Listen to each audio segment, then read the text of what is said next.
World War I had been fought between the Allies and the Central Powers from 1914 to 1918. On November 11th, 1918, the German government agreed to an armistice, or a ceasefire, and World War I came to an end. However, this was not the official end to the war, as we need to sign a treaty in order to end the war. If you look at this map right here, it shows you the Allies in purple. Look at your key right here, World War I, 1914 to 1918. It is always important to look at your keys on maps when you are taking an exam or when you are looking at information. It tells you what you're looking at. And also look for your compass. This is a compass, and this says north. And so you have north, east, south, and west. It's important to look at that so that you know what direction you're looking and you can answer questions based on direction. Now, the purple is the Allies, so you have Russia, France, Italy, United Kingdom. Remember, Italy at one point had actually been part of the Central Powers, or who we consider the bad guys, in World War I. The United States, which is also an ally, is not on this map, and that's because the United States is not in Europe. The United States is somewhere over here in North America. The Central Powers, or the bad guys, include the Ottoman Empire, Germany, and Austria-Hungary at the end of the war, and Bulgaria. It also shows us the Eastern Front, or the eastern part of Germany between Russia and Germany. And then, of course, it shows us the Western Front, which is between France and Germany. This picture right here says Germany surrenders. War is over. This is a picture from that time period, 1918, when the German army had agreed to an armistice and the government. World War I was considered the most deadly, largest, and most destructive war that the world had ever seen. Of course, this is the First World War, and so nothing had been seen like that before.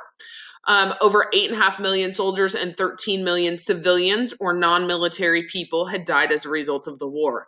8.5 million people is somewhere around the size of the Houston metro area, so it includes the city of Houston, places like Galena Park, Katy, Spring, Cypress, Pasadena. That area would be considered the metro area, and that's how many soldiers die. It would be like wiping out the entire metro area of Houston and nobody living there. So total 21.5 million people are affected and die as a result of the war. This is a picture of some of those people who had died during the war. People died at such a quick pace that they could not bury them quick enough, and so they had to be laid side by side in order to get placement for burial.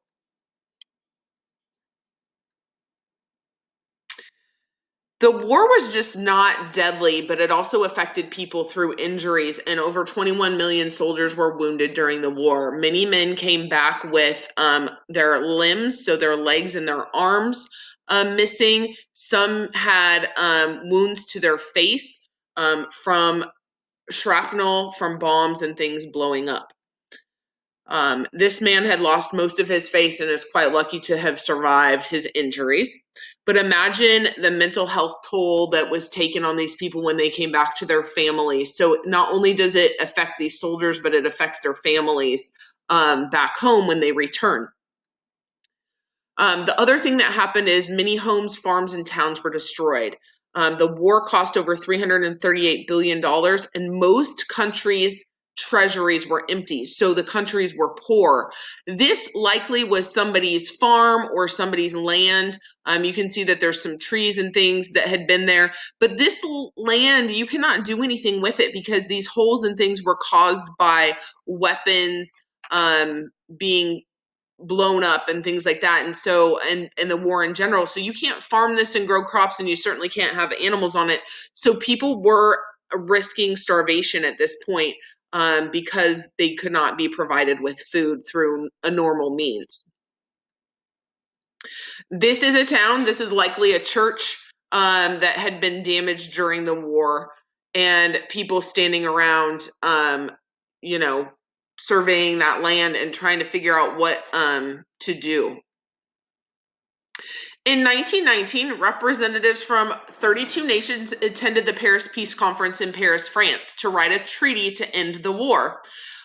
You have Woodrow Wilson sitting here, and you have Georges Clemenceau sitting here. And then we're going to meet the other two people, Vittorio Orlando and David Lloyd George, who we'll see in a minute. The conference was led by the Big Four. They're called the Big Four: Britain, France, Italy, and the United States. Woodrow Wilson, of course, was our U.S. president. The Italian prime minister was Vittorio Orlando.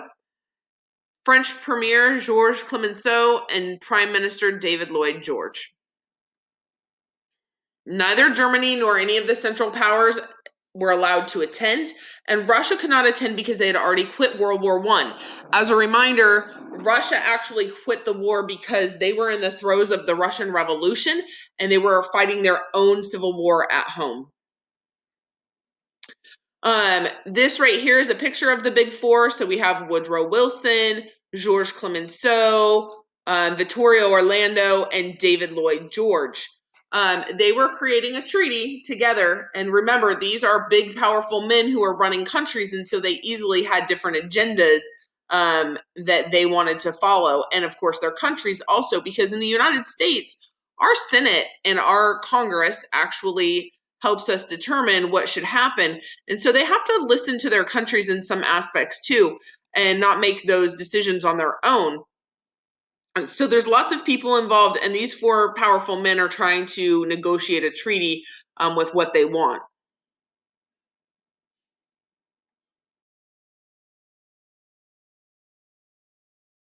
Britain wanted and France wanted to weaken Germany because remember, those two countries had mostly been affected by the war, and so they wanted to make it so that Germany could never go to war again.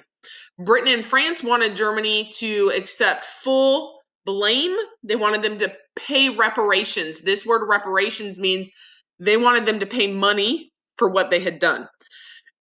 And they wanted them to lose all overseas colonies. This is important because if Germany loses all of their overseas colonies, they're losing resources and trade markets, which is a financial loss for them. Woodrow Wilson disagreed, and he thought that those harsh punishments were too much for Germany. He did not think that they should have such harsh punishment. President Wilson presented what is known as the 14 points. So he had an idea as to what should happen, and this is his call for peace. He said open covenants of peace should be openly arrived at. Absolute freedom of navigation of the seas in peace and war, and so he wanted to protect countries from their ships being shot down in the water, sunk in the water, which was a problem that led up to World War I. Removal of all economic barriers to the equality of trade among nations. So he wants to remove barriers to equal trade. Reduction of armaments. That word armaments means weapons to the level needed only for domestic safety. So he's saying they shouldn't have weapons except for domestic safety. So domestics within their own country. Impartial adjustments of colonial claims. This right here is the part where we're talking about Germany getting rid of their colonies. What this means, Wilson hopes to eliminate the causes of World War I and called for an end to secret treaties or alliances, freedom of the seas, eliminating imperial colonies, and reducing national militaries. Evacuation of all Russian territory, Russia to be welcomed into the Society of Free Nations. They wanted Germany to leave the territory that they had invaded in Russia. Evacuation and restoration of Belgium, evacuation and restoration of all French lands, return of the Alsace-Lorraine to France. This is the eastern border between Germany and France that Germany had invaded at the very beginning of the war. Readjustment of Italy's frontiers along lines of Italian nationality.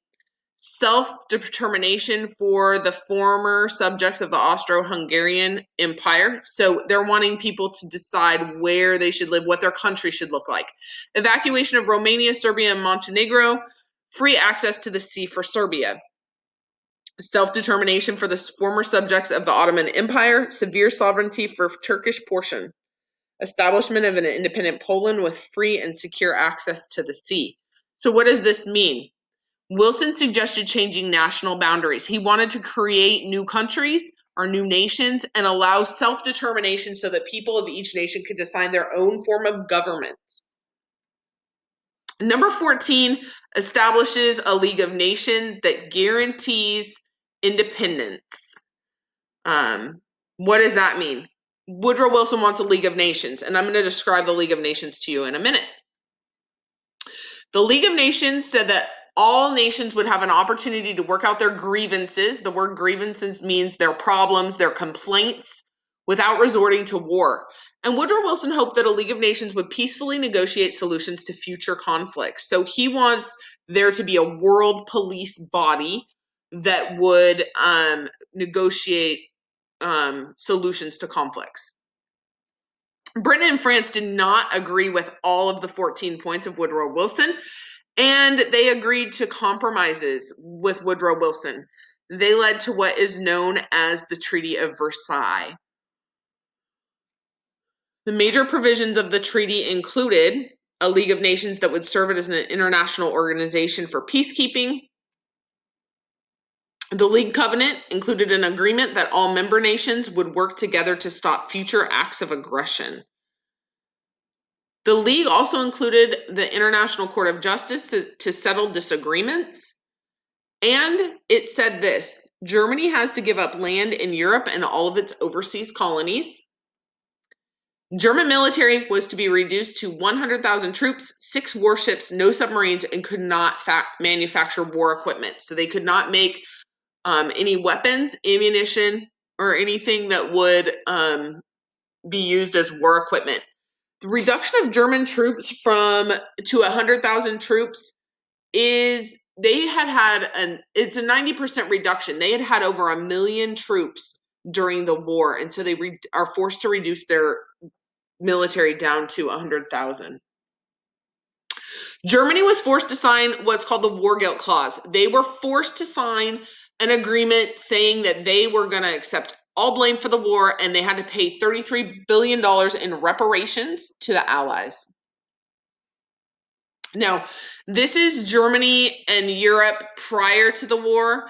This is Europe and the Middle East after the war. So this is what happens due to the Treaty of Versailles. Germany, which is this country here, is reduced down in size because they create Poland as a country. They have to return land to Russia, and that includes Finland, Estonia, Latvia, Lithuania. These countries are also created out of that. Czechoslovakia right here is created. Austria-Hungary becomes 2 separate countries. Yugoslavia is created. Romania gets a little bit bigger.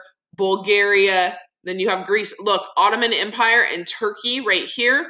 And then you also have France changes a little bit too, because the Alsace-Lorraine is right here on the French border, and it is given back to France, and it's made a demilitarized zone, which means that there cannot be any military on Germany's part in that area.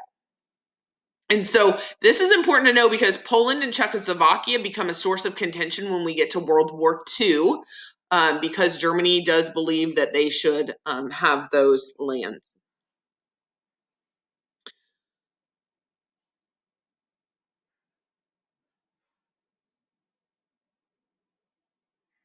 The other thing you should know is that Britain and France gained mandates in the Middle East. So look at here, you have the Ottoman Empire gets broken up into Turkey, and then you have Syria, Iraq, Transjordan, Palestine, and Lebanon, which is still a pretty contested area these days. And we talk more about that when we get to the 1970s and some of the issues that come about post-World War II into the current day.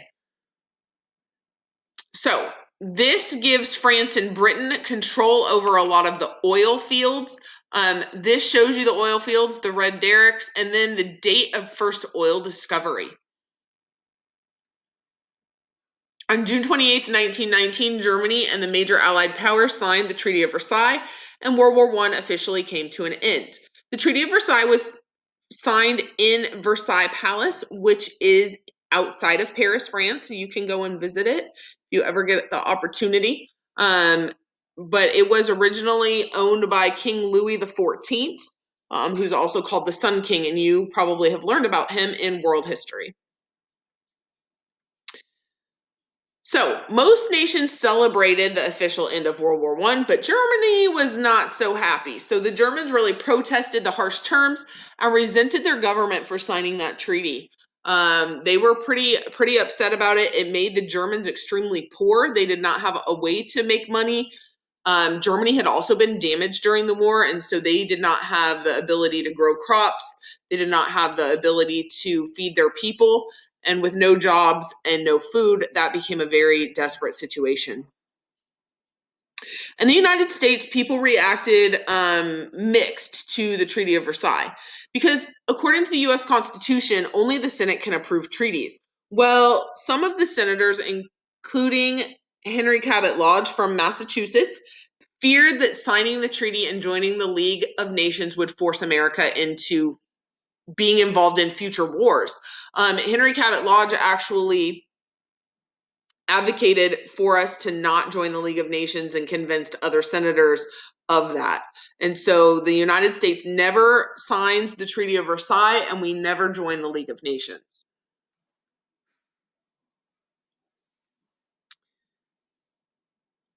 These are the members of the League of Nations, and they're in black. You notice the United States, Mexico, Russia, Brazil. So there's some countries throughout the world that never signed the joined the League of Nations. And this makes it weak. The United States and Russia were pretty big at the time, and so they were gaining power and gaining strength, and so not having them involved did not make the League of Nations have a lot of pull or teeth. And what we learn after World War I is that Germany, Japan, and some other countries pull out of the League of Nations as they get dictators involved in their countries because they don't want to follow the rules of the League of Nations. World War I was the largest war that had yet been seen, and it changed the future of how wars were fought. Nations had used total war tactics to commit all of their resources to winning, including drafting soldiers, using propaganda, and rationing. We see a big increase in war technology, which increases the rate of death and destruction to levels that had never been seen before. That word unprecedented means never seen before, like never happened before. The war changed expectations for women, and it eventually leads to voting rights for women. Women are working in factories, they're helping do different things for the war effort, and we start to see women advocating for their rights at this time, and that leads to the 19th Amendment in 1920, which is women getting the right to vote. Over 22 million soldiers and civilians died in the war, so an entire generation in Europe was killed. Many places in Europe were destroyed, and it took quite a few years to restore it. The war devastated the economies of the different European countries who had little money to rebuild, and like I said before, did not have a lot of jobs to offer their citizens.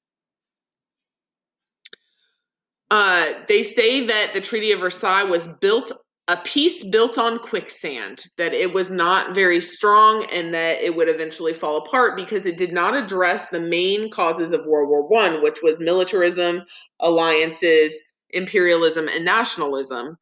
The League of Nations did not include the United States, and its leaders were willing to do anything to avoid war.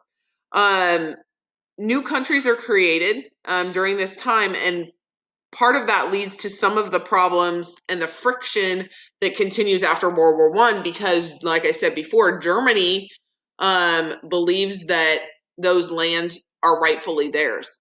And culturally, some of those people were German, so they felt that those people should be part of the country of Germany.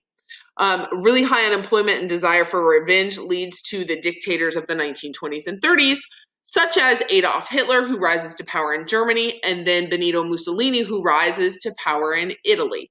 Both of them have this attitude of they're going to return Italy and Germany to the grandeur that it was before World War I. And they're able to convince their people who are in poverty that that is the right way to go. And so that is how those two end up coming to power. And you'll learn more about them when we get to World War II.